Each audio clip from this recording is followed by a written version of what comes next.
កូនក្អុកអាយុបាន6ថ្ងៃបងប្អូន6ថ្ងៃបងប្អូនខ្លះគាត់តែងតែយល់ខុសថាកូនក្អុកយើងលៀងពេលណាក៏បានយើងចង់លៀងមួយថ្ងៃលៀងក៏បាន2ថ្ងៃលៀងក៏បាន3ថ្ងៃលៀងក៏បានអត់ទេបងប្អូន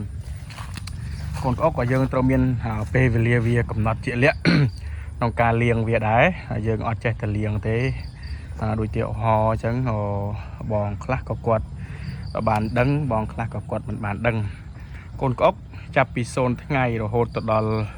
អាយុវា7ថ្ងៃ8ថ្ងៃអានឹងយើងលៀងវគ្គទី1យើងលៀងវគ្គទី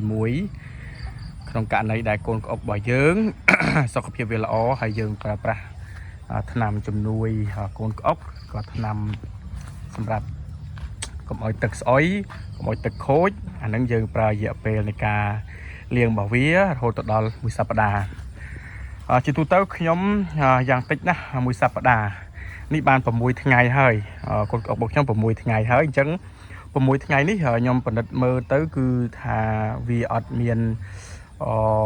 ខុសប្រក្រតីឬក៏ស្អុយទឹកឬក៏កូនក្អុករបស់យើងអន់ឬក៏ស្ញោអីទេគឺវាមានសុខភាពវាល្អហើយស៊ីជាធម្មតាប៉ុន្តែដំណាក់កាលរយៈពេលដែលកូនក្អុកស៊ីចាប់ផ្ដើមច្រើនចាប់ពីអាយុវា10ថ្ងៃឡើងទៅបងប្អូនត្រូវឲ្យចំណីវាក្នុងមួយថ្ងៃ2ទៅ3ដងព្រឹកថ្ងៃល្ងាចរហូតដល់អាយុវា13 14ថ្ងៃ15ថ្ងៃបងប្អូនត្រូវឲ្យវាស៊ី4ដងពេលខ្លះខ្ញុំឲ្យស៊ីដល់ទៅ5ដងយប់កូនក្អុកវាជាទូទៅវាស៊ីពេលយប់ច្រើនបងប្អូនស៊ីពេលយប់ច្រើនម៉ោងចាប់ពីម៉ោង10ម៉ោង11ម៉ោង12អីទៅគឺកូនក្អុកស៊ីខ្លាំងបងប្អូនស៊ីខ្លាំងអញ្ចឹងអាយុប៉ុណ្ណឹងគឺកូនក្អុកចាប់ដើមស៊ីខ្លាំងហើយតែចាប់ពីអាយុ0ថ្ងៃដល់7ថ្ងៃនេះក្នុងមួយថ្ងៃបងប្អូនឲ្យវាស៊ីត្រឹមតែ1ដងបានហើយកុំឲ្យវាស៊ីច្រើនមិនមែនថាមិនចង់ឲ្យវាស៊ីច្រើនទេបងប្អូនមិនមែនថាយើងខ្វះចំណីឬក៏យើងរិះចំណីធ្វើចំណីអីទេជាទូទៅកូនក្អុក0ថ្ងៃដល់7ថ្ងៃកូនក្អុកវានៅតូចអញ្ចឹងការស៊ីរបស់វាក៏មិនសូវជាស៊ីបានច្រើនហើយក៏មិនសូវជាជើបជួលក្នុងការដណ្ដើមគ្នាស៊ីណាទេអត់ទេបងប្អូនអញ្ចឹងកាលណាបើបងប្អូនបាចវាច្រើនកាលណាបើបងប្អូនបាចវាមួយថ្ងៃ2ដង3ដងច្បាស់ណាស់បងប្អូនកូនក្អុករបស់បងប្អូនច្បាស់ជាងាប់ឬក៏បងប្អូនត្រូវបង្ខំចិត្តក្នុងការលៀងមុនការកំណត់លៀងមុនពេលកំណត់ដែលបងប្អូនត្រូវកំណត់នៃការលៀងមានន័យថាកូនក្អុកកាលណាបើយើងបាចចំណីច្រើនចំណីនឹងវាធ្លាក់ទៅក្រោមកាលណាធ្លាក់ទៅក្រោមអញ្ចឹងវាធ្វើឲ្យទឹករបស់យើងឆាប់ស្អុយណាបងប្អូនឆាប់ស្អុយអញ្ចឹងវាងាយធ្វើឲ្យកូនក្អុករបស់យើងនឹងងាប់អញ្ចឹងចាប់ពី0ថ្ងៃដល់7ថ្ងៃបងប្អូនលៀងម្ដងទៅហើយ5ថ្ងៃឬក៏4ថ្ងៃបងប្អូនមិនគួរក៏3លៀងទេបងប្អូនកូនក្អុកប៉ុណ្ណឹងនៅតូចណាស់កាលណាលៀងអត្រានៃការងាប់មានច្រើនមែនទែនអញ្ចឹងអាយុ7ថ្ងៃ8ថ្ងៃបងប្អូនលៀងទៅគឺសមស្របណាស់ពេលហ្នឹងសម្រាប់កូនក្អុករបស់យើងមានសុខភាពល្អចាប់ពី7ថ្ងៃរហូត7ថ្ងៃមកតើយើងគួរលៀងប្រហែលដងទៀតហើយប្រហែលថ្ងៃបានលៀងទៀតបន្ទាប់ពី7ថ្ងៃមកបងប្អូនត្រូវ3ថ្ងៃបងប្អូនត្រូវលៀងម្ដងទៀត3ថ្ងៃបងប្អូនណា3ថ្ងៃយឺក៏4ថ្ងៃយ៉ាងច្រើនណា4ថ្ងៃចុះជាទូទៅខ្ញុំ3ថ្ងៃខ្ញុំលៀងហើយព្រោះឲ្យបទពិសោធន៍របស់ខ្ញុំកាលណាយើងដាក់ចំណីវាស៊ីកូនក្អុកដែលវាច្រើនហើយវាស៊ីច្រើនអញ្ចឹងចន្លោះអាយុវា12 13ថ្ងៃនេះកូនក្អុកវាស៊ីច្រើនអញ្ចឹងកាលណាបើយើងធ្វើប្រហែសតែមួយថ្ងៃកូនក្អុករបស់យើងអាចងាប់ហើយចាំថាកូនក្អុកប៉ះសិនបើវាពុលហើយពុលទឹកពុលចំណីហើយវិបាកកែបងប្អូនវិបាកកែមែនទែនអត្រាការងាប់នៃការគ្រុឌងាប់ខ្ពស់អញ្ចឹងបងប្អូនត្រូវពិនិត្យមើលឲ្យបានដិតដល់ពិនិត្យមើលឲ្យច្បាស់លាស់ថាតើកូនក្អុករបស់យើងបន្ទាប់ពីយើងលៀង7ថ្ងៃយើងត្រូវលៀងហើយហ្នឹងតើរយៈពេល4ថ្ងៃឬក៏3ថ្ងៃដែលយើងត្រូវលៀងទៀតហ្នឹងតើវាសមស្របគ្នាដែរអត់ជួនកាលទៅយើងធ្វើប្រហែស យើងធ្វើប្រហែសទៅយើងអត់បានលាងអញ្ចឹងអានឹងឯងបងប្អូនដែលធ្វើឲ្យកូនក្អុករបស់យើងងាប់អញ្ចឹង3ថ្ងៃទៅ4ថ្ងៃបងប្អូនក៏បីលាងសម្អាតវាហើយការលាងកូនក្អុកក៏ដោយអាយុ7ថ្ងៃខ្ញុំសំនិយាយអាយុ7ថ្ងៃបងប្អូនលាងវាទី1បងប្អូនហាមបោសណាហាមបោសឲ្យខាតបងប្អូនបាញ់ទឹកបង្ហូរឲ្យវាអស់ទៅស្លែហ្នឹងណាបាញ់ទឹកបង្ហូរឲ្យវាអស់ទៅស្លែហ្នឹងហើយស្លែហ្នឹងនៅលើតង់ក៏យើងមិនគប្បីបោសសម្អាតតង់នឹងយូរពេកដែរបងប្អូនកូនក្អុកអាយុ7ថ្ងៃ8ថ្ងៃវានៅទន់គ្រាមិនសូវជារឹងមាំហើយក៏មិនសូវធំណាស់ណាទេអញ្ចឹង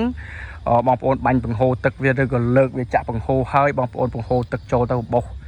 កំបោសវាបងប្អូនបាញ់ទៅដើម្បីកុំឲ្យកូនក្អុកយើងនេះវាលាត់ស្បែកកាលណាបើកូនក្អុករបស់យើងបោះទៅវាមានអាលាត់ស្បែកវាមានប៉ះវាមានអីយើងចាក់ចូលមកវិញកូនក្អុករបស់យើងច្បាស់ជាមានងាប់ច្រើនដែរខ្ញុំធ្លាប់ឆ្លងកាត់ពីមុនមកខ្ញុំបោះយើងវាមានងាប់ច្រើនអញ្ចឹងយើងកំបោះហើយយើងកាន់តែបាញ់បង្ហូរវាហើយចាក់វាបញ្ចូលវិញមកបងប្អូនចាក់បញ្ចូលវិញមកចាក់បញ្ចូលហើយអីហើយយើងបង្ហូរទឹកឆាប់បងប្អូនណាកាន់តែលឿនកាន់តែល្អកាន់តែលឿនកាន់តែល្អអញ្ចឹងកុំបដែតបដោយកុំទុកយូរហើយកាលណាដែលយើងទុកយូរកូនក្អុករបស់យើងកាន់តែស្ញោកាន់តែអន់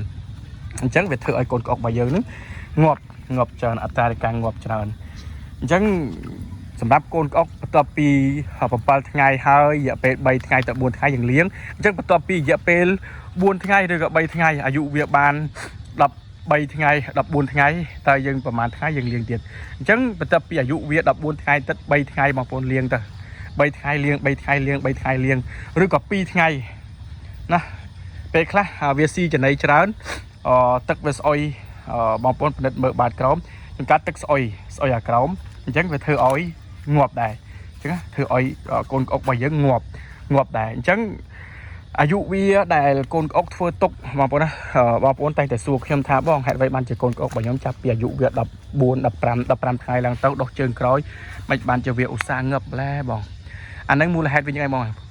ចាប់ពីអាយុវា15ថ្ងៃទៅកូនក្អុកចាប់ដើមប្រែប្រួលអាកាសដើមប្រែប្រួលរាងកាយហើយទី1គឺដុសជើងក្រោយកាលណាបើកូនក្អុកដុសជើងក្រោយអត្រានៃការស៊ីចំណីថយចុះអញ្ចឹងមានការថយចុះហើយអញ្ចឹងកាលណាបើអត្រានៃការស៊ីចំណីមានការថយចុះអញ្ចឹងប៉ះពាល់នៃការងាប់មានការកើនឡើងមួយទៀតតទៅនឹងបន្ទាប់ពី15ថ្ងៃទៅកូនក្អុកត្រូវការកន្លែងទីពឹងរកកន្លែងតោងកន្លែងទុំនិងទី3គឺនៅពេលណាដែលកូនក្អុកចាប់ដើមមិនសូវស៊ីចំណីវាមានហើមពោះឬក៏ការដាក់ចំណីច្រើនមានការហើមពោះមានការអីអាហ្នឹងវាធ្វើឲ្យកូនក្អុករបស់យើងចាប់ដើមងាប់ច្រើនបងប្អូនហើយតើតើនៅបញ្ហាអាកាសធាតុឧទាហរណ៍ថាប៉ះភ្លៀងប៉ះអីក្នុងដំណាក់កាលដែលវាកំពុងតែលូតលាស់ក្នុងវ័យប៉ុណ្ណឹងអញ្ចឹងធ្វើឲ្យកូនក្អុករបស់យើងហ្នឹងក៏វាប្រែប្រួលបងប្អូនប្រែប្រួលងាប់ច្រើនប៉ុន្តែមិនមែនថាយើងមិនមានដំណោះស្រាយទេបងប្អូនយើងសុទ្ធតែមានដំណោះស្រាយទាំងអស់ណាដំណោះស្រាយទាំងអស់ហើយយើងមានថ្នាំសម្រាប់ព្យាបាលវាស្រុកគេឈ្មោះថាជាអ្នកកសិករដែលគេប្រកបមុខរបរច្បាស់លាស់ដែលគេប្រកបអាជីពច្បាស់លាស់គេមានមធ្យោបាយក្នុងការគ្រប់គ្រងជំងឺក្នុងការព្យាបាលជំងឺអញ្ចឹងប្រទេសគេមានថ្នាំគ្រប់គ្រាន់ណាស់បងប្អូនសម្រាប់ឲ្យកសិកររបស់គេនឹងយកទៅប្រើប្រាស់ហើយសត្វប្រឡាត់របស់គេទាំងត្រីទាំងកែបទាំងបកកបកាទាំងអីទាំងអស់ហ្នឹងគឺវាមិនងាប់ទេបងប្អូនវាមិនងាប់អញ្ចឹងបានជាប្រទេសគេកសិកររបស់គេផលិតមកគឺវាល្អហើយទទួលបានផលចំណេញច្រើនខុសពីកសិកររបស់យើងទី1ចំណេះដឹងនៃជំនាញដែលគាត់ប្រកបមុខរបរគឺគាត់ធ្វើឡើងដោយទី1គឺមិនសូវមានជំនាញច្បាស់លាស់ទី2គឺគាត់មិនទទួលបានការបង្ហាត់បង្ហាញពីមជ្ឈដ្ឋានជំនាញឬក៏ពីថ្នាក់ដឹកនាំឬក៏ពីក្រសួងស្ថាប័នណាឡើយគាត់សិក្សាតាមរយៈសួរគេសួរឯងឬក៏រៀនចិញ្ចឹមដោយខ្លួនឯងទៅដើម្បីយកជាបទពិសោធន៍អញ្ចឹងអានេះហើយជាមូលហេតុដែលធ្វើឲ្យកសិករខ្មែររបស់យើងប្រឈមមុខហានិភ័យងាប់ច្រើនបងប្អូនគឺបរាជ័យច្រើនហើយយើងប្រទេសយើងក៏មិនទាន់បានផលិតបានថ្នាំសម្រាប់